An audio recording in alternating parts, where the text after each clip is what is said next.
story for today is The Burning Bush. Moses worked as a shepherd, taking care of many sheep. There were so many sheep that they soon ate all the grass in one place. Then Moses had to let them move on a little bit farther to where the grass was thicker. Day after day, as Moses watched his sheep, he thought about many things, for there was no one else to talk with him. One day he came with his flock to a mountainside. He was watching his sheep, just as he always did, and suddenly a very exciting thing happened. Flames of fire began to leap from a bush nearby. The fire seemed to be in the very middle of the bush, but the bush was not burned.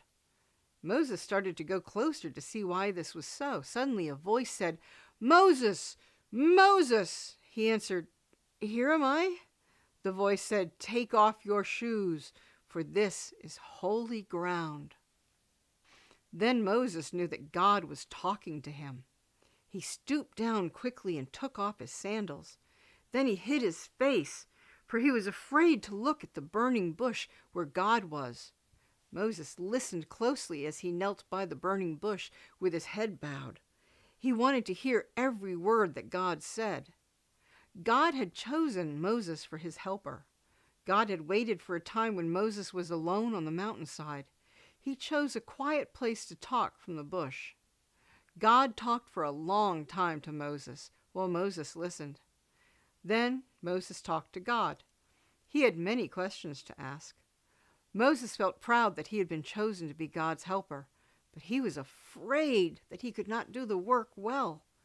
God was very gentle with Moses. He seemed to be with him and to lead him always in all the days to come. Many times after this, God and Moses walked together and talked together, but Moses never forgot the first time that God talked with him. Well, it's been fun talking with you, and now it's time for bed. Sweet dreams, and I hope to see you again someday.